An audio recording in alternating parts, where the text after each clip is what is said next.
তিথির কলিজা ফাটানো চিৎকার শুনে তোরা এক মুহূর্তের জন্য স্তব্ধ হয়ে গেল।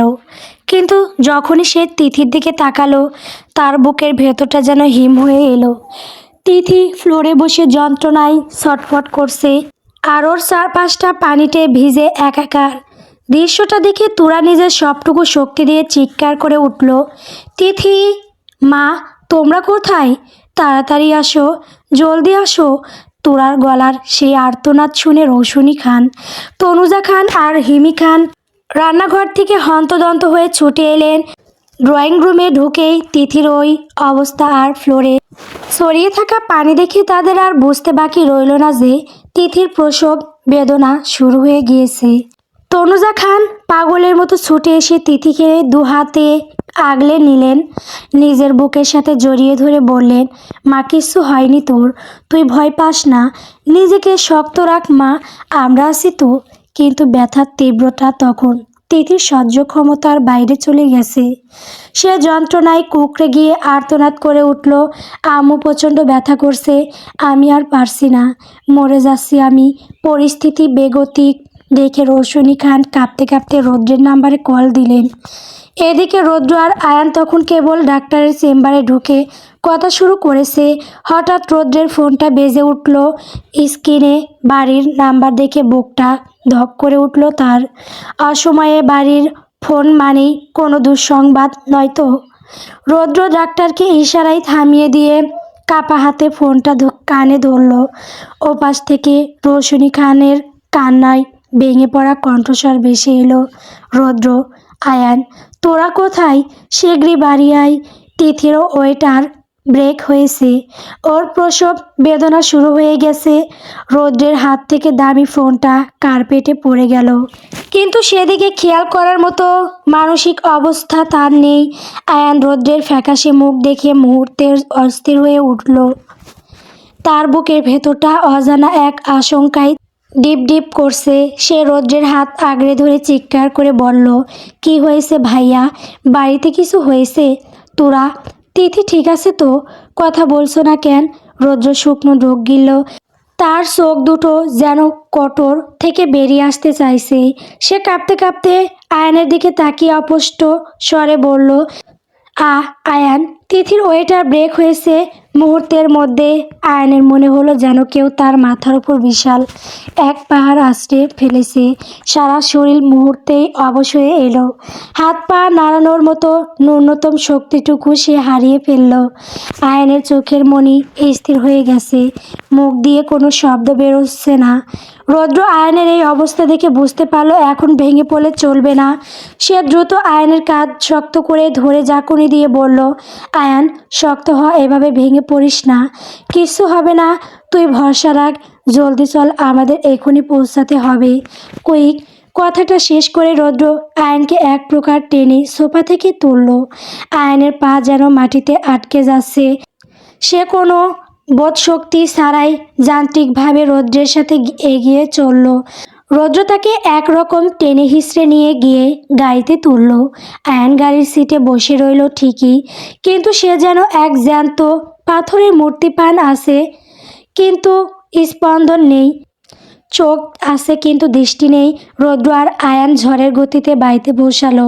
ড্রয়িং রুমে পা রাখতেই আয়ান দেখল তিথি ফ্লোরে পড়ে যন্ত্রণায় আর্তনাদ করছে।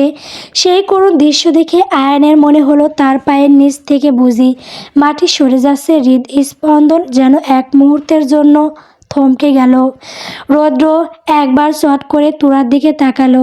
তুরাকে অক্ষত এবং ঠিকঠাক দেখে তার বুকের একপাশ শান্তিতে ভরে উঠল, কিন্তু পরক্ষণেই তিথির অবস্থা দেখে সে স্থির থাকতে পারল না।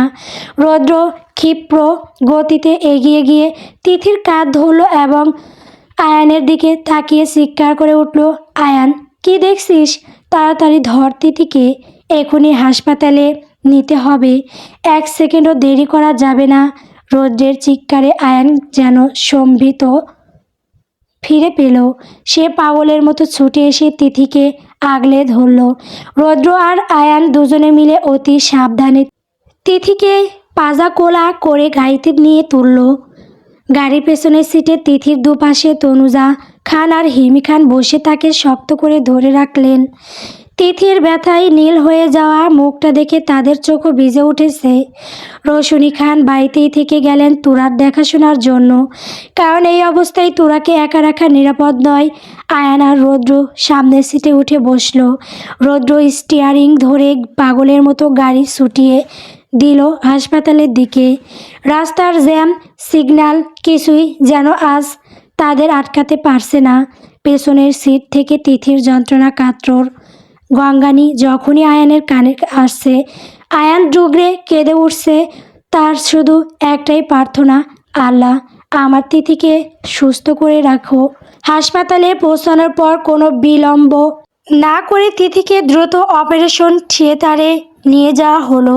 করিডোরে লাল বাতির জ্বলে ওঠার সাথে সাথে পুরো পরিবারের ওপর এক অসহ্য নীরবতা আর আশঙ্কার চাদর যেন বিছিয়ে গেল। খবর পাওয়া মাত্রই আনোয়ার খান, আশিক খান আর আরিফুল খান ঊর্ধ্বশ্বাসে হাসপাতালে ছুটে এসেছেন। নিজের আদরের মেয়ের এই অবস্থা শুনে আশিক খান প্রায় জ্ঞান হারানোর মতো দশা। আরিফুল খান তাকে কোনো মতে ধরে রেখে সান্ত্বনা দেওয়ার চেষ্টা করছেন, যদিও তার নিজের কণ্ঠ উদ্বেগে কাঁপছে। শিহাব, আরশি, নেহাল আর আরফাও খবর পাওয়া মাত্রই পাগলের মতো ছুটে এসেছে। সবার মুখে এখন ভয়ের কালো ছায়া। আরশিও এখন শরীরের যত্ন নেওয়া প্রয়োজন, কারণ সে নিজেই এখন 2 মাসের অন্তঃসত্ত্বা। কিন্তু তিথির এই অবস্থায় সে নিজেকে স্থির রাখতে পারছে না। অপারেশন থিয়েটারের বাইরে পুরো পরিবার যেন এক প্রার্থনার সবাই পরিণত হয়েছে। সবাই মনে প্রাণে দোয়া করছে আল্লাহ যেন তিথি আর ওর অনাগত সন্তানকে সুস্থভাবে ফিরিয়ে দেন। কিন্তু এই ভিড়ের মাঝে আয়নের দিকে তাকালে বুক ফেটে যায়। সে কি আর এই পৃথিবীতে আছে? আয়ন যেন এক জীবন্ত লাশে পরিণত হয়েছে। মানুষ যখন শোকে আর আতঙ্কে পাথর হয়ে যায়, তখন তার কান্না করার মতো শক্তিটুকুও থাকে না। আয়নের অবস্থাও ঠিক তাই। সে একটা দেওয়ালের সাথে হেলান দিয়ে শূন্য দৃষ্টিতে তাকিয়ে আছে, যেন তার নিঃশ্বাসটা ভেতরে বইছে ঠিকই, কিন্তু আত্মাটা চলে গেছে ওই অপারেশন থিয়েটারের ভেতরেই। অপারেশন থিয়েটারের ভেতরে এখন যেন এক মৃত্যুর যন্ত্রণার মঞ্চ। তিথি বেডে শুয়ে যন্ত্রণা ছটফট করছে। তার শরীরের নিচ থেকে পেট পর্যন্ত সাদা কাপড়ে ঢাকা। চারপাশ ঘিরে মেয়ে ডক্টর আর নার্সরা তাদের সর্বোচ্চ চেষ্টা চালিয়ে যাচ্ছেন। তিথি কপালের রগগুলো ফুলে উঠেছে, ঘামে গায়ের কাপড় লেপ্টে আছে। সে হাতের কাছে পাওয়া বেডের চাদরটা সর্বশক্তি দিয়ে খামচে ধরে গঙ্গাচ্ছে। আহ, আয়ান, আয়ান কোথায়? ওরে ডাকো, আয়ানকে ডাকো। আমি আর নিতে পারছি না, ওরে ডাকো তোমরা। তিথির চিৎকারে ওটি দেওয়ালগুলো যেন কেঁপে উঠছে। সিনিয়র ডক্টর দ্রুত তিথির হাতটা শক্ত করে চেপে ধরলেন। তিথির চোখের দিকে স্থির দৃষ্টিতে তাকিয়ে পেশাদার কিন্তু দৃঢ় গলায় বললেন, Mrs Tithi, listen to me. আপনি এভাবে ভেঙে পড়লে চলবে না, প্লিজ ট্রাই টু আন্ডারস্ট্যান্ড। বেবির মাথা অলরেডি দেখা যাচ্ছে, কিন্তু আপনি ঠিকমতো পুশ করতে পারছেন না। আপনি শক্তি না দিলে আমরা ওকে সেলফি বের করতে পারবো না। প্লিজ মিসেস তিথি, আপনার বাচ্চার জন্য হলেও শেষবারের মতো একটু শক্তি খাটান। Just one more time. জোরে পুশ করেন, জোরে। তিথি যন্ত্রণায় চোখ মুখ খিঁচিয়ে আর্তনাদ করে উঠল। তার মনে হচ্ছে শরীরটা মাঝখান থেকে 2 ভাগ হয়ে যাচ্ছে। তিথি যন্ত্রণার চরম সীমার পৌঁছেও যেন আয়নের চিন্তায় অস্থির। সে কান্নারত কণ্ঠে চিৎকার করে বলল, আয়নকে ডাকো, ওকে বলো আমাদের বাচ্চা আসছে। ও নিশ্চয়ই বাইরে কষ্ট পাচ্ছে। ওরে বলো আমার কিছু হবে না। ওরে ডাকো, ও দেখুক আমি ঠিক আছি। প্লিজ ওরে ডাকো। ডক্টর বারবার তিথিকে ইনস্ট্রাকশন দিচ্ছেন, কিন্তু তিথি শুধু আয়ান নামটা জপছে। তার সবটুকু মনোযোগ আর শক্তি যেন ওই নামটার মধ্যেই আটকে গেছে, যার ফলে সে ডেলিভারির জন্য প্রয়োজনীয় পুশ দিতে পারছে না। পাশ থেকে একজন অ্যাসিস্ট্যান্ট ডক্টর পরিস্থিতি বেগতিক দেখে মেন সার্জনকে বললেন, ডক্টর, আমার মনে হয় এনার হাজব্যান্ড আয়ানকে ভেতরে ডাকা উচিত, না হলে যেভাবে ব্লাড প্রেশার ফ্লাকচুয়েট করছে তাতে মেয়েটার প্রাণ সংশয় হতে পারে। হাজব্যান্ডকে পাশে দেখলে হয়তো ও মেন্টাল স্টোনসও পাবে। ডক্টর পরিস্থিতির গুরুত্ব বুঝে দ্রুত মাথা নাড়লেন এবং একজন নার্সকে ইশারা করলেন। নার্স তৎক্ষণাৎ ওটির ভারী দরজা ঠেলে বাইরে বেরিয়ে এলেন। করিডোরে অপেক্ষারত বিধ্বস্ত মানুষগুলোর সামনে দাঁড়িয়ে নার্স উচ্চস্বরে বললেন, এখানে মিস্টার আয়ানকে। আরিফুল খান মুহূর্তের সামনে এগিয়ে এসে নিজের ছেলেকে দেখিয়ে বললেন, এই যে, এ আমার ছেলে আয়ান। নার্স সরাসরি আয়ানের স্থির হয়ে যাওয়া চোখের দিকে তাকিয়ে বললেন, আপনি জলদি ভেতরে আসুন। আপনার স্ত্রী ভেতরে খুব স্ট্রাগল করছে, সে বারবার আপনার নাম নিচ্ছে। ওকে সাহস দেওয়ার জন্য আপনার পাশে থাকা খুব জরুরি, আসুন। আয়ান এতক্ষণ নিজেকে পাথর করে রাখলেও অপারেশন থিয়েটারের দরজায় পা রাখতেই তার সব বাঁধ ভেঙে গেল। ভেতরে সাদা আলোর নিচে তিথিকে যন্ত্রণায় নীল হয়ে ছটফট করতে দেখে আয়ানের কলিজা যেন ছিঁড়ে দুটুকরো হয়ে গেল। সে টলমলে পায়ে এগিয়ে গিয়ে তিথির মাথায় কাছে দাঁড়ালো। তিথি ঝাপসা চোখে আয়ানকে দেখা মাত্রই যন্ত্রণার তীব্র আর্তনাদ ছাপিয়ে এক টুকরো ম্লান হাসি ফুটিয়ে তুলল। আহ আহ আয়ান, তুমি এসেছো। দেখো, আমার কিছু হয়নি, আমি ঠিক আছি। আর দেখো, দেখো, আমাদের কলিজার টুকরোটা আসছে। ডক্টর আয়ানের কাঁধ ধরে ছাঁকুনি দিয়ে পেশাদার কিন্তু কঠোর গলায় বললেন, মিস্টার আয়ান, ইমোশনাল হওয়ার সময় এটা না। আপনার স্ত্রীকে সাহস দিন। She is losing her stone ও পুশ না করলে আমি বা স্যার মা কাউকেই বাঁচাতে পারবো না। কুইক। আয়ান মুহূর্তেই তিথির ঘামে ভেজা হাতটা নিজের দু হাতে মুঠোয় শক্ত করে ধরল। তিথির চোখের দিকে স্থির দৃষ্টিতে তাকিয়ে থরা গলায় বলল, তিথি, তুই না বলতি আমি তোর সাহস, তাহলে আজ কেন হেরে যাচ্ছিস? দেখ, তুই যদি এখন শক্তি না খাটাস, আমি কসম খেয়ে বলছি আমি আবার সেই আগের আয়ন হয়ে যাব। আমি আবার নেশায় ডুবে দেব, নিজেকে শেষ করে দেব। তুই কি চাস আমি আবার ধ্বংস হয়ে যাই? যদি আমাকে ভালোবাসিস তাহলে লড় তিথি, আমাদের বাচ্চার জন্য লড়।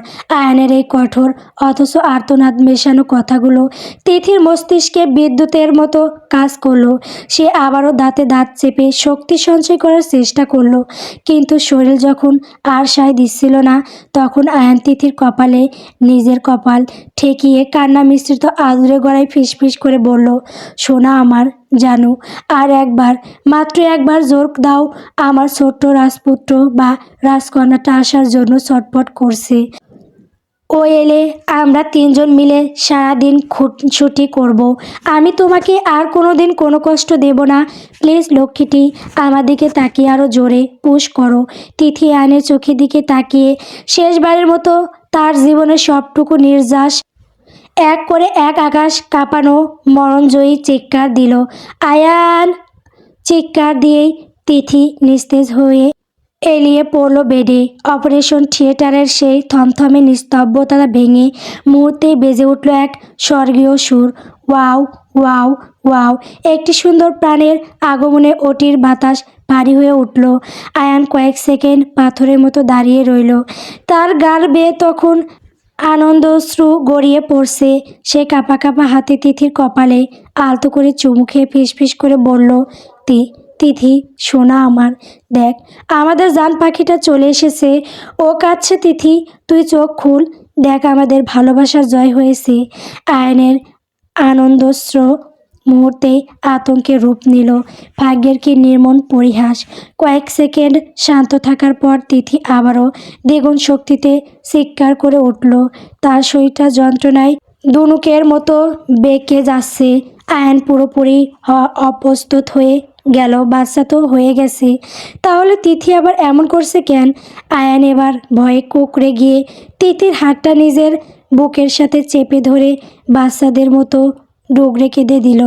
সে দিশাহারা হয়ে বলতে লাগলো, তিথি সোনা আমার, এমন করছিস কেন?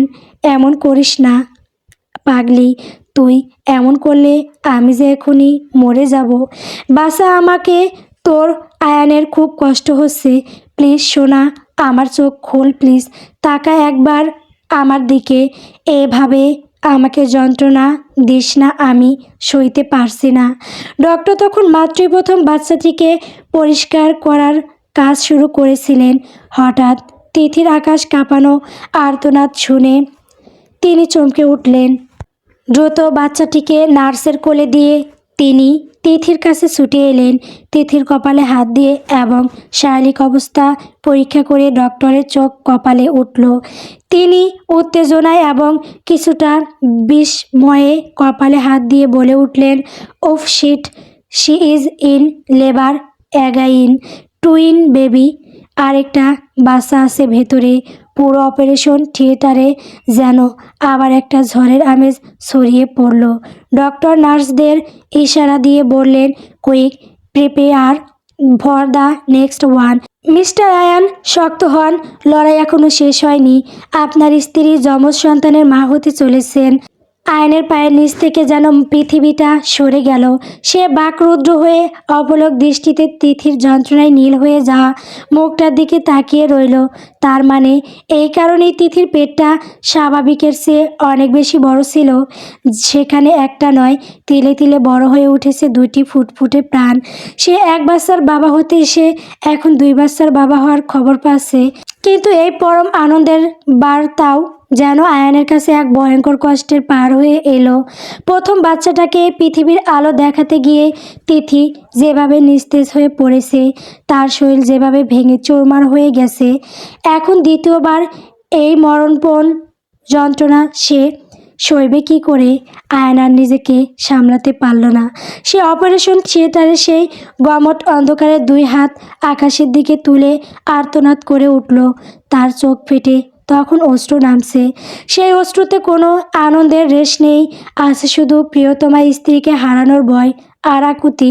সে হু হু করে কেঁদে উঠে বলল, ও নো নো নো, ইয়া আল্লাহ, তুমি এত বড় পরীক্ষা নিচ্ছ কেন?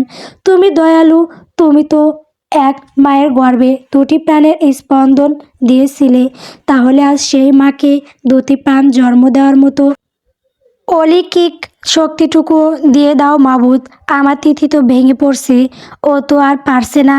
তুমি কি দেখছো না ওর কত কষ্ট হচ্ছে? দেখিয়ে দাও ওই নিষ্পাপ দুটি শিশুকে তোমার সৃষ্টি করা এই সুন্দর পৃথিবী।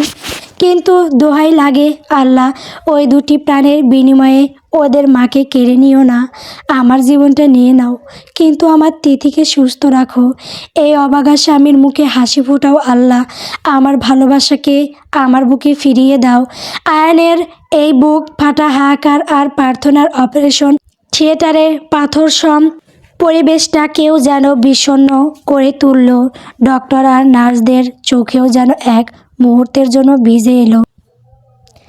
আয়ান তিথির কপালে নিজের ভেজা মুখটা ঠেকিয়ে ফিসফিস করে বলল, তিথি, আমার দিকে তাকাও সোনা, দেখো আল্লাহ আমাদের ওপর রহমত পাঠিয়েছেন।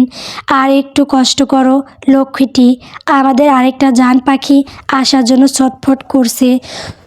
তুমি না থাকলে আমি ওই দুটো বাচ্চাকে নিয়ে কোথায় যাব বলো? তুমি ছাড়া আমার পৃথিবীতে যে অন্ধকার। আর একবার সাহস করো কলিজা, আর একবার শোনা আমার। আয়নের চোখের সেই তপ্ত নোনা জল তিথির কপালে পড়ে গড়িয়ে যাচ্ছিল। তিথি তখন যন্ত্রণার এক ঘর লাগা অন্ধকারে ডুবে থাকলেও বুঝতে পারছিল আয়ান ভেঙে পড়ছে। ওই মানুষটার কান্না যে তিথির বড় বেশি সহ্য বাইরে। আয়ানের কষ্ট কমানোর এক অমানসিক তাড়না অনুভব করলো সে। আয়নের হাত ছেড়ে দিয়ে তিথি বেডের দুই পাশ নিজের সর্বশক্তি দিয়ে খামচে ধরল। তার শরীরের প্রতিটি শিরা উপশিরা তখন ছিঁড়ে আসার উপক্রম। তবুও সে লড়াই ছাড়ল না। আয়ান তিথির সেই মরণপণ লড়াই দেখে নিজের চোখের জল মুছে চিৎকার করে সাহস দিতে লাগলো, এই তো আমার সোনা, আর একটুখানি জোর দাও, আমাদের আরেকটা পাখি আসছে। দেখো, ও তোমাকে মা আর আমাকে বাবা বলার জন্য ছটফট করছে। আর একবার শক্তি খাটাও আমার জান, আর একবার পুরো অপারেশন থিয়েটারে। তখন শুধু তিথির ভারী নিঃশ্বাস আর আয়ানের আকুতি। হঠাৎ তিথি তার জীবনের সবটুকু নির্যাস এক করে নিজের অস্তিত্বকে যেন নিংড়ে দিয়ে এক বুক ফাটানো দীর্ঘ আর্তনাদ করে উঠল। সে চিৎকারের শেষ রেশটুকু বাতাসে মিলিয়ে যাওয়ার আগেই চারপাশ মুখর করে বেজে উঠল সেই বহু প্রতীক্ষিত মধুর সুর, ওয়াও ওয়াও ওয়াও। দ্বিতীয় প্রাণের আগমনে থমথমে অপারেশন থিয়েটারে যেন আলোর বন্যা বয়ে গেল। কিন্তু সেই আলোকিত মুহূর্তেই তিথি তার শরীরের শেষ শক্তিটুকু হারিয়ে ফেলল। তার হাত দুটি শিথিল হয়ে এলো, মাথাটা একদিকে এলিয়ে পড়ল, আর চোখের পাতা দুটো নিথরভাবে বন্ধ হয়ে গেল। আয়ান দ্বিতীয় বাচ্চার কান্না শুনে প্রথমে এক মুহূর্তের জন্য স্তব্ধ হয়ে রইল। তারপর গভীর এক তৃপ্তির নিঃশ্বাস ফেলে তিথির নিস্তেজ কপালে নিজের কপাল ঠেকালো। তার চোখ দিয়ে তখন অজরে জল পড়ছে, কিন্তু সেই কান্নায় এখন আর ভয় নেই, আছে পরম শান্তি। সে ফিসফিস করে বলল, এসে গেছে তিথি, আমাদের দ্বিতীয় পাখিটাও চলে এসেছে। আর কষ্ট হবে না রে তোমার, একদম আর কষ্ট হবে না। চলে এসেছে ওরা আমাদের পৃথিবীটা পূর্ণ করতে। ডক্টররা দ্রুত দ্বিতীয় বাচ্চাটিকেও সামলে নিলেন। একজন নার্স মুচকে এসে বললেন, কংগ্রাচুলেশনস মিস্টার আয়ান, আপনার কোল আলো করে জোড়া চাঁদ এসেছে, একটি ছেলে আর একটি মেয়ে। আয়নের কানে তখন নার্সের অভিনন্দন বা যমজ বাচ্চার কান্নার শব্দ কোনোটাই পৌঁছাচ্ছিল না। তার পুরো পৃথিবীটা যেন ওই একটা মানুষের উপর থমকে গেছে। সে ধীরলয়ে নিজের মাথাটা তিথির কপালে ঠেকে সরালো, কিন্তু সরাতেই তার বুকটা ধক করে উঠল। তিথির মুখটা ফ্যাকাশে হয়ে গেছে, চোখ দুটো নিথরভাবে বন্ধ। যন্ত্রণায় যে বুকটা একটু আগে ওঠানামা করছিল, এখন সেখানে এক অদ্ভুত নিস্তব্ধ নীরবতা। আয়ন কাঁপা কাঁপা হাতে তিথির গালে একটু টোকা দিল। তিথি, এই তিথি, কথা বলছিস না কেন? দেখ, আমাদের বাচ্চারা কাঁদছে, চোখ খোল সোনা। কিন্তু তিথির কোনো সাড়া নেই। তার শরীরটা যেন নিস্পন্দন হয়ে বেডের সাথে মিশে গেছে। আয়ান মুহূর্তের মধ্যে হিতাহিত জ্ঞান হারিয়ে ফেলল। সে পাগলের মতো ডাক্তারের দিকে তাকিয়ে বুক ফাটা আর্তনাদ করে উঠল, ডাক্তার, আমার তিথির কি হয়েছে? ও কথা বলছে না কেন? ও ঘুমাচ্ছে কেন ডাক্তার? এই তিথি, চোখ খোল ডাক্তার, কিছু একটা করুন। আমার তো বাচ্চা চাই না, আমার শুধু আমার তিথিকে চাই। আপনারা ওকে কথা বলাতে বলুন। ও কেন এমন হয়ে আছে? আয়ান তিথির নিথর দেহটা ধরে এক প্রকার ঝাঁকুনি দিতে লাগলো। তার চিৎকার শুনে ওটির ভেতরে থাকা নার্সদেরও হাত থমকে গেল। মেন ডক্টর দ্রুত এগিয়ে এসে আয়ানকে সরিয়ে দেওয়ার চেষ্টা করলেন এবং তিথির পালস চেক করতে শুরু করলেন। মিস্টার আয়ান, শান্ত হন, প্লিজ দূরে সরুন। নার্স, তাড়াতাড়ি অক্সিজেন মাস্ক আর বিপি চেক করুন। She is looking consciousness. ডাক্তারের গলার উদ্বেগ শুনে আয়ানের মনে হলো তার কলিজাটা কেউ জীবন্ত টেনে বের করে নিচ্ছে। সে ফ্লোরে হাঁটু গেড়ে বসে পড়ল। তার দু চোখ বেয়ে তখন নোনা জল গড়িয়ে পড়ছে। সে আর্তনাদ করে বলতে লাগলো, আমি ওকে হারিয়ে ফেলবো না তো ডাক্তার? এ আল্লাহ, আল্লাহ, আমার তিথিকে কেড়ে নিও না। ও তো আমাকে কথা দিয়েছিল আমাকে ছেড়ে যাবে না। হে আল্লাহ, আমাকে ভিক্ষা দাও ওকে, ওরে ছাড়া আমি থাকতে পারবো না, শেষ হয়ে যাবো। দোহাই লাগে, ওরে দিয়ে দাও আমায়। অপারেশন থিয়েটারের ভারী দরজাটা শব্দ করে খুলে গেল। করিডোরে অপেক্ষারত প্রতিটি মানুষের চোখ তখন দরজার দিকে। সবার বুকের ভেতরটা দুরু দুরু কাঁপছে। কিছুক্ষণ আগে ভেতরে তিথি গঙ্গানি বিদারী চিৎকার তারা শুনতে পেরেছে, কিন্তু এখন যে নিস্তব্ধতা বিরাজ করছে তা যেন আরও বেশি ভয়ঙ্কর। হঠাৎ একজন নার্স হাসি মুখে দুটি কাপড়ে মোড়ানো ছোট ছোট প্রাণকে নিয়ে বাইরে বেরিয়ে এলেন। সবার সামনে দাঁড়িয়ে তিনি উচ্ছ্বসিত কণ্ঠে বললেন, আলহামদুলিল্লাহ, আপনাদের বাড়ির কোল আলো করে যমজ বাচ্চা এসেছে, একটি ছেলে আর একটি মেয়ে। মুহূর্তের মধ্যে পুরো করিডোরে আনন্দের হিল্লোড় বয়ে গেল। সবার মুখ থেকে একসাথে বেরিয়ে এলো আলহামদুলিল্লাহ। খুশিতে আশিক খান আর আরিফুল খান একে অপরকে জড়িয়ে ধরলেন। বাড়ির বড়রা যেন এই জোড়া খুশিতে নিজেদের সবটুকু দুশ্চিন্তা মুহূর্তের জন্য ভুলে গেলেন। শিহাব এক মুহূর্ত দেরি না করে এগিয়ে গেলেন নার্সের কোল থেকে পরম আদরের ছেলে সন্তানকে নিয়ে নিজের বুকের কাছে ধরল সে। এরপর অত্যন্ত ধীরস্থিরভাবে বাচ্চার ডান কানে মহান আল্লাহর একত্রের ঘোষণা দিয়ে সুমধুর স্বরে আজান দিতে লাগলো। সেই পবিত্র আজানের শব্দে হাসপাতালের করিডরটা যেন এক প্রশান্তিতে ভরে উঠল। কিন্তু সে আনন্দের রেশ বেশিক্ষণ টিকল না। তনুজা খান আর আশিক খান বেকুল হয়ে এগিয়ে এসে নার্সকে জিজ্ঞেস করলেন, আমার মা কেমন আছে? তিথি ঠিক আছে তো? নার্সের মুখ থেকে হাসির রেখাটা মুছে গেল। তিনি করুণ দৃষ্টিতে তাদের দিকে তাকিয়ে ধীর গলায় বললেন, তিথির অবস্থা আসলে খুব একটা স্থিতিশীল নয়। ডেলিভারির ধকলও নিতে পারেনি। ও বর্তমানে সম্পূর্ণ অচেতন।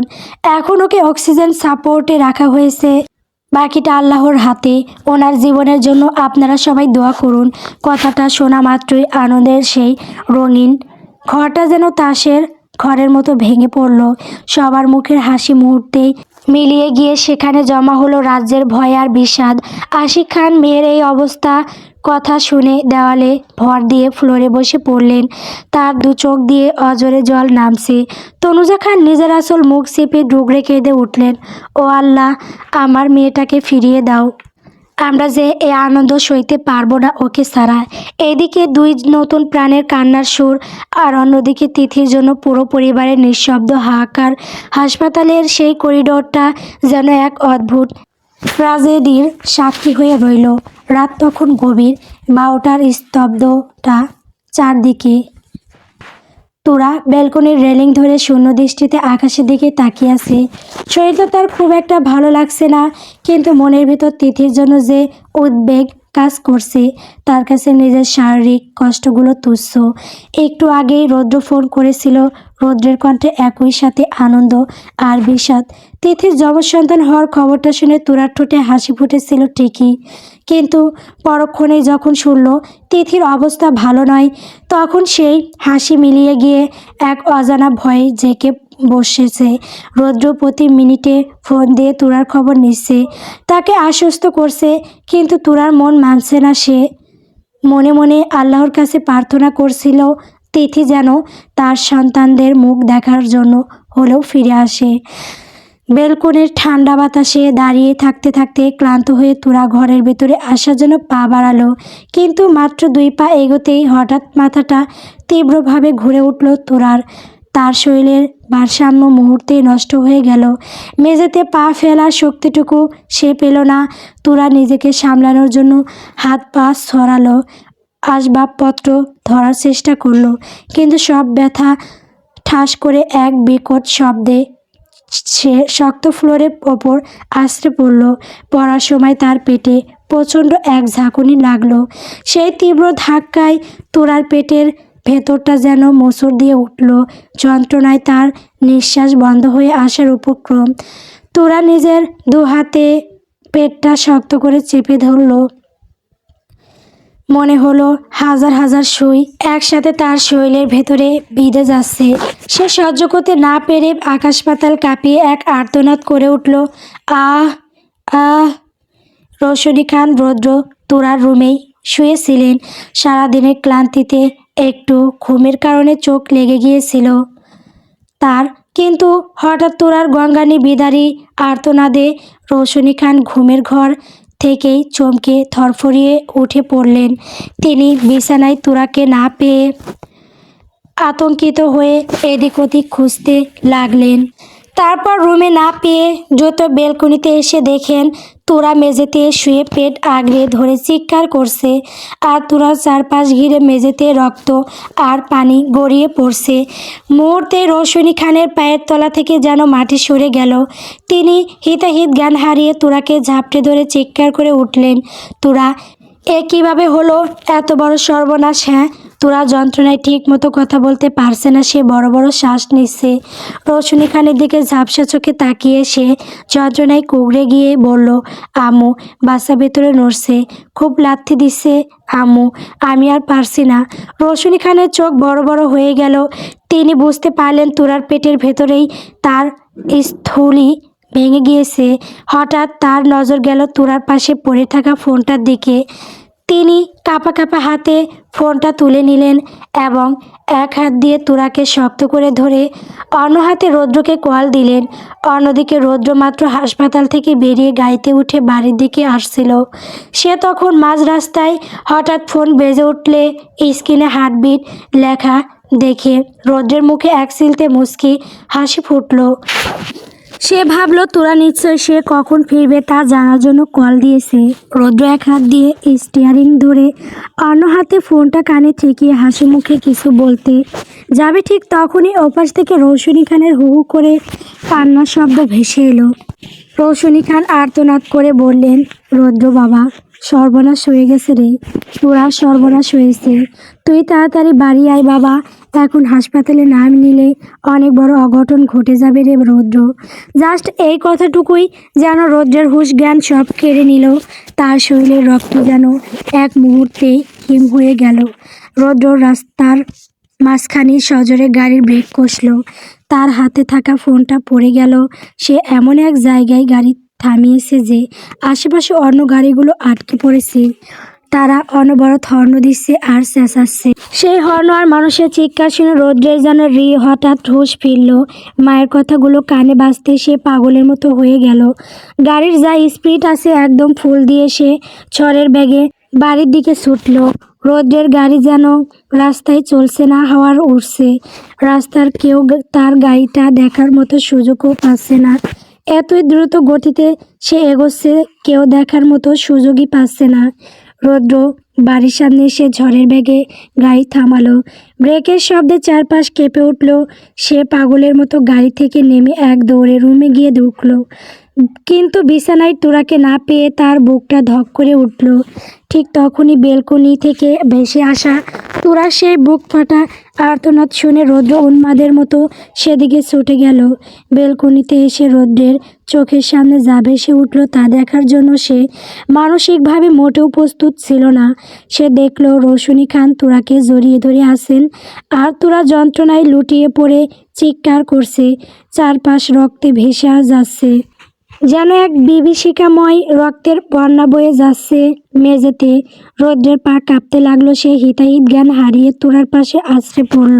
তোরাকে এক পাশ থেকে জড়িয়ে ধরে সে আকাশ ফাটানো আর্তনাদ করে উঠল, ইয়া আল্লাহ, কখন হলো এসব? কি করে হলো আল্লাহ? তুমি কি এসব দেখো নাই? আল্লাহ, তুমি কোথায় ছিলে? কেন এই বিপদ আসতে দিলে তুমি? ছেলে এই অবস্থা দেখে রৌশনী খান নিজের কান্না চেপে ধরে ধমক দিয়ে বললেন, রৌদ্র, এখন এসব কথা বলার সময় নেই, পাগলামি করিস না, তাড়াতাড়ি তোরাকে গাড়িতে তোল, এক সেকেন্ড এখন দামি। মায়ের কথায় রৌদ্রের যেন সম্বিত ফিরল। সে কোনো কথা না বলে মুহূর্তেই তোরাকে পাজা কোলে তুলে নিল। তোরার শরীর থেকে ঝরতে থাকা তাজা রক্তের রৌদ্রের সাদা শার্ট আর হাত ভিজে একাকার হয়ে যাচ্ছে, কিন্তু তার সেদিকে কোনো ভ্রুক্ষেপ নেই। সে তোরাকে নিয়ে সিঁড়ি দিয়ে এক প্রকার দৌড়ে নিচে নেমে এলো। গাড়ির পেছনের সিটে তোরাকে খুব সাবধানে বসিয়ে দিল সে। রৌশনী খান তড়িঘড়ি করে তোরার পাশে বসে তাকে নিজের বুকের সাথে জড়িয়ে ধরলেন। রৌদ্র ড্রাইভিং সিটে বসে দাঁতে দাঁত চেপে নিজেকে সামলানোর আপ্রাণ চেষ্টা করতে লাগলো। সে স্টিয়ারিং এমনভাবে চেপে ধরেছে যে তার হাতের রগগুলো ফুলে উঠেছে। রৌদ্র গাড়ি ফুল স্পিড দিয়ে পাগলের মতো ড্রাইভ করতে লাগলো। পেছনের সিট থেকে তোরার প্রতিটি আর্তনাদ আর গঙ্গানি যখন রৌদ্রের কানে আসছে তখন তার মনে হচ্ছে কেউ জীবন্ত তার কলিজাটা ছিঁড়ে ফেলছে। প্রতিটা সেকেন্ড যেন এক একটা যুগের মতো কাটছে তার কাছে। রৌদ্র মনে মনে শুধু আল্লাহকে ডাকছে আর ঝড়ের গতিতে হাসপাতালের দিকে এগোচ্ছে। হাসপাতালের সামনে রৌদ্রের গাড়িটা এক বিকট শব্দে ব্রেক কষে থামলো। গাড়ি থামানোর আগে রৌদ্র চিৎকার করে সাহায্য চাইতে লাগলো। পরিস্থিতি দেখে নার্স মুহূর্তে দেরি না করে দ্রুত স্ট্রেচার নিয়ে দৌড়ে এলেন। তোরাকে গাড়ির থেকে বের করে স্ট্রেচারে শোয়ানো মাত্রই দুজন নার্স তাকে নিয়ে হাসপাতালের ভেতরে ছুটতে শুরু করলেন। রৌদ্র উন্মাদের মতো স্ট্রেচারের সাথে পাল্লা দিয়ে দৌড়াচ্ছে। হাসপাতালের করিডোর দিয়ে যখন তোরাকে নিয়ে যাওয়া হচ্ছিল তখন সে অপেক্ষারত আনোয়ার খান, আশিক খান এবং পরিবারের বাকি সদস্যরা এই দৃশ্য দেখে যেন জীবন্ত পাথর পরিণত হলেন। একটু আগেই তারা তিথির যমজ সন্তান সুখবর আর তিথির জীবন মৃত্যুর খবর নিয়ে লড়াই করছিলেন। তার মাঝেই তোরা এই রক্তাক্ত অবস্থা দেখে তারা যেন কোনো এক দুঃস্বপ্ন দেখছেন বলে মনে হলো। রৌদ্র তোরার বরফ শীতল হাতটা শক্ত করে আঁকড়ে ধরে কাঁদতে কাঁদতে বলতে লাগলো, আমার কলিজা, কিছু হবে না তোমার, কিছু হতে দেব না আমি। এই তো আমরা হাসপাতালে এসে পড়েছি, তুমি শুধু একটু সাহস রাখো। তোরা প্লিজ চোখ বোঝো না। ঠিক সেই মুহূর্তে ডিউটি ডাক্তার করিডোরেই তোরাকে পরীক্ষা করতে শুরু করলেন। তোরার শরীরের অবস্থা এবং প্রচুর রক্তক্ষরণ দেখে ডাক্তারের কপালে চিন্তার ভাঁজ পড়ল। তিনি গম্ভীর মুখে নার্সদের নির্দেশ দিতে বললেন, oh shit, condition is extremely critical. পেশেন্টের পালস রেট খুব দ্রুত পড়ে যাচ্ছে আর ইন্টারনাল হেমোরেজ হওয়ার চান্স খুব বেশি। প্রচুর ব্লাড লস হয়েছে already. Just get her into the OT immediately. 1 second দেরি করা যাবে না। She is losing her consciousness. বাচ্চা এবং মা দুজনে খুব বড় বিপদে আছে। ডাক্তারের কথাগুলো রৌদ্রের কানে তপ্ত সীসার মতো লাগলো। নার্সরা যখন তোরাকে নিয়ে অপারেশন থিয়েটারের ভেতরে ঢুকতে যাচ্ছে ঠিক সেই মুহূর্তে তোরা তার সমস্ত শক্তি এক করে রৌদ্রের হাতটা শক্ত করে আঁকড়ে ধরল। তার চোখে জল আর ঠোঁটে এক মরণজয়ী আকুতি। সে রৌদ্রের চোখের দিকে তাকিয়ে কাঁপা কাঁপা স্বরে বলল, রৌদ্র শোনো, আমি তোমাকে ভীষণ ভালোবাসি। জন্মমৃত্যু সব তো আল্লাহর হাতে লেখা, কিন্তু আজ যদি এমন কোনো মুহূর্ত আসে যেখানে তোমাকে বেছে নিতে হবে যে মা কিংবা বাচ্চার মধ্যে যে কোনো একজনকে বাঁচাতে হবে, তাহলে রৌদ্র তুমি দোহাই লাগে আমাদের বাচ্চাটাকে বাঁচিও। ও যেন এই পৃথিবীটা দেখতে পায়। আমার এই শেষ অনুরোধটুকু রেখো রৌদ্র। তুমি যদি ওকে না বাঁচিয়ে আমাকে বেছে নাও তবে আমি তোমাকে কোনোদিনই ক্ষমা করতে পারবো না। আমার শেষ চিহ্নটাকে তুমি আগলে রেখো। তোরার প্রতিটি শব্দ রৌদ্রের বুকে যেন ফুটন্ত সীসার মতো বিঁধল। রৌদ্রের মনে হলো তার কলিজাটা কেউ জীবন্ত ওপরে ফেলছে। সে আর্তনাদ করে তোরার হাত দুটো নিজের গালের সাথে চেপে ধরে বলল, পাখি, খবরদার এসব কথা একদম ও মুখে আনবি না। আমি তোমার কোনো কথা শুনবো না। আমি তোমার জন্য এখানে দাঁড়িয়ে অপেক্ষা করব। তোমাকে ফিরে আসতেই হবে। তুমি না থাকলে আমি এই পৃথিবীতে এক মুহূর্তও শ্বাস নিতে পারবো না রে পাখি। আমি পাগল হয়ে যাব, আমি শেষ হয়ে যাব। আমাদের বাচ্চার জন্য নয়, শুধু আমার জন্য তোমাকে ফিরে আসতে হবে, শুধু আমার জন্য। রৌদ্রের কথাগুলো শেষ হওয়ার আগেই নার্সরা সময় ফুরিয়ে যাচ্ছে দেখে দ্রুত তোরাকে অপারেশন থিয়েটারের ভেতরে টেনে নিয়ে গেলেন। স্ট্রেচারটা যখন ওটির দরজার ওপারে হারিয়ে যাচ্ছে তখন তোরা করিডোরে প্রতিধ্বনিত শেষ চিৎকার দিয়ে বলল, I love you Roudra, I love you so much. বাড়ি দরজাটা শব্দ করে বন্ধ হয়ে গেল আর ওটির ওপরের লাল আলোটা জ্বলে উঠল। রৌদ্র দরজার ওপারেই নিথর হয়ে দাঁড়িয়ে রইল। তার মনে হলো তার অর্ধেক প্রাণ ওই দরজার ওপারেই চলে গেছে। সে দেওয়ালে মাথা ঠুকে ডুগরে কেঁদে উঠল। করিডোরের থমথমে পরিবেশে রোশনি খানের কাছ থেকে সবাই তোরা দুর্ঘটনার বিস্তারিত শুনল।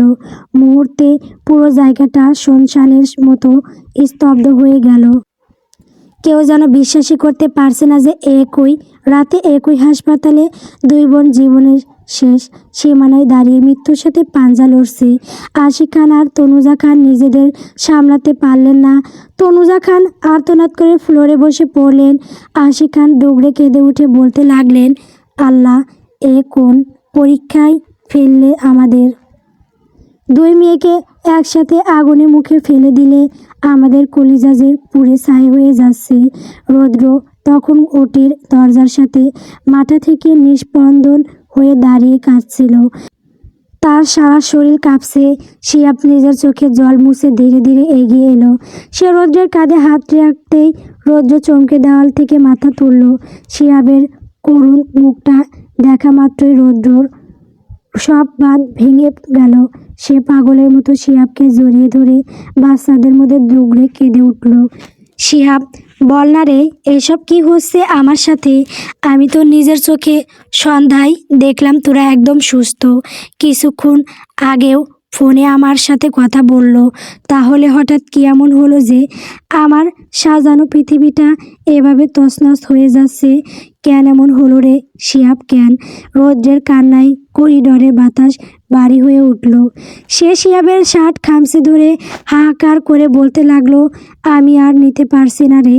আমার দম আটকে আসছে, মনে হচ্ছে বুকটা ফেটে রক্ত বের হয়ে যাবে। তোরা যাওয়ার সময় ওসব কে বলে গেল? ও কি আর ফিরবে না? তোরার যদি কিছু হয়ে যায় আমি এক মুহূর্ত বাঁচব না রে। আমি পাগল হয়ে যাব। ও ছাড়া আমার যে কেউ নেই, কিচ্ছু নেই, সব শূন্য আমার কাছে ও ছাড়া।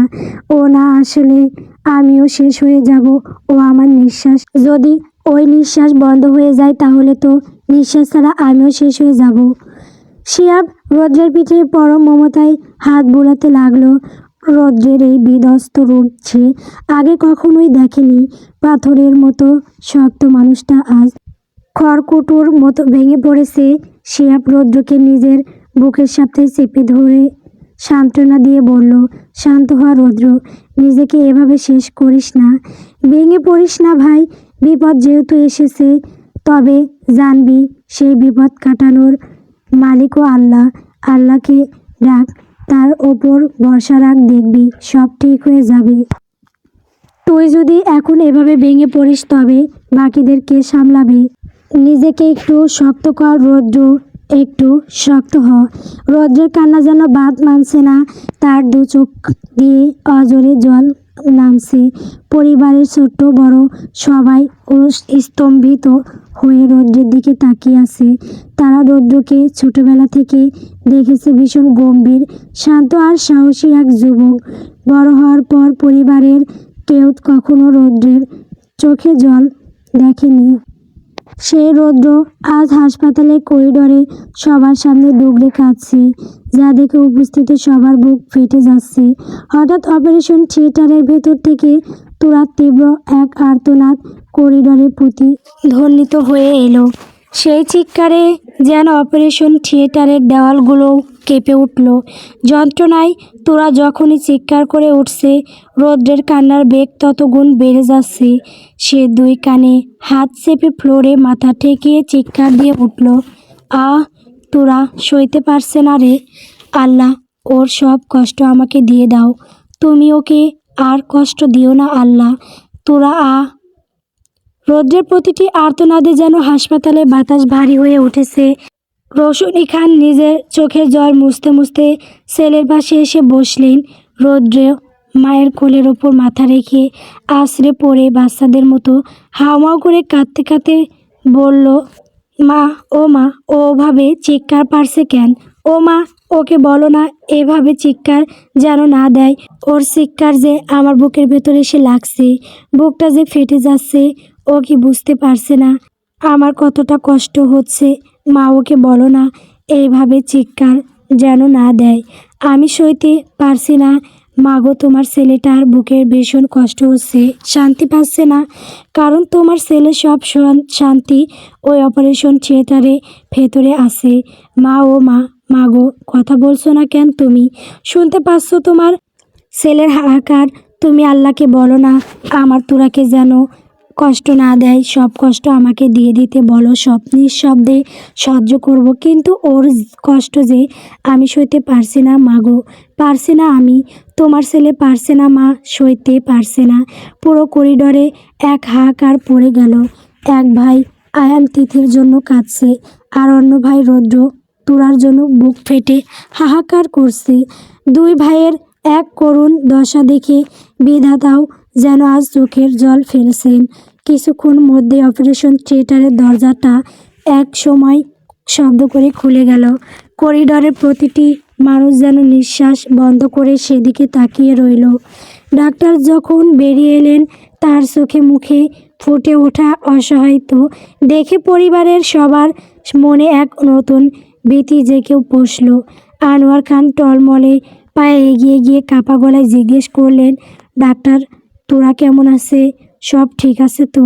ডাক্তার কিছুক্ষণ চুপ থেকে অত্যন্ত ভারাক্রান্ত গলায় বললেন, আসলে আমরা অনেকক্ষণ ধরে নর্মাল ডেলিভারির চেষ্টা করেছি, কিন্তু পেশেন্টের আগেই স্থলি ভেঙে যাওয়ার প্রচুর রক্তক্ষরণ হয়েছে, যার কারণে শরীরের সেই শক্তিটুকু আর নেই যে নর্মালি বাচ্চা জন্ম দেবে। এই মুহূর্তে সিজার করা ছাড়া আমাদের হাতে আর কোনো পথ খোলা নেই। ডাক্তার থামলেন, এক গভীর দীর্ঘশ্বাস ফেলে আবার বলতে শুরু করলেন, তবে এখানে একটা বড় ঝুঁকি আছে। সিজার করলে হয়তো আমরা বাচ্চাটিকে বাঁচাতে পারবো, কিন্তু তার মাকে বাঁচানো অসম্ভব হয়ে পড়তে পারে, কারণ তার শরীর থেকে ইতিমধ্যে অধিকাংশ রক্ত চলে গেছে। সিজার করার পর তিনি সেই ধকল সামলাতে পারবে না বলে মনে হচ্ছে না। যদিও আমরা বাইরে থেকে রক্ত দেওয়ার ব্যবস্থা করব, কিন্তু ততক্ষণে পেশেন্টকে নিজের জীবনের মায়া আগলে লড়াই চালিয়ে যেতে হবে। তিনি যদি একবার হার ছেড়ে দেন তবে বাকিটা আপনারা বুঝতেই পারছেন। ডাক্তারের মুখে এই মরণ সংবাদ শুনে হাসপাতালের করিডোরে যেন প্রলয় নেমে এলো। উপস্থিত প্রত্যেকের পায়ের তলা থেকে মাটি সরে গেল। তনুজা খান চিৎকার দিয়ে ফ্লোরে লুটিয়ে পড়লেন, আর আশিক খান দেওয়ালে ভর দিয়ে কোনো মতে নিজের পতন ঠেকানোর চেষ্টা করলেন। সবার চোখের সামনে শুধু অন্ধকার ঘনিয়ে আসছে। এইদিকে তিথির অনিশ্চিত জীবন, আর অন্যদিকে তুরার এই চরম সংকট। রৌদ্রের মনে হলো তার মাথার ওপর আকাশটা ভেঙে পড়েছে। সে আর এক মুহূর্ত এই নিষ্ঠুর বাস্তবতা সহ্য করতে পারল না। উন্মাদের মতো নিজের দুই হাত দিয়ে কান দুটো চেপে ধরল, আর সে যেন ডাক্তারের ওই ভয়ঙ্কর কথাগুলো সে আর শুনতে না পায়। তার ভেতর থেকে এক আদিম আর্তনাদ বেরিয়ে এলো, যা হাসপাতালের প্রতিটি ইটে গিয়ে ধাক্কা খেলো। না, না, হতে পারে না এটা।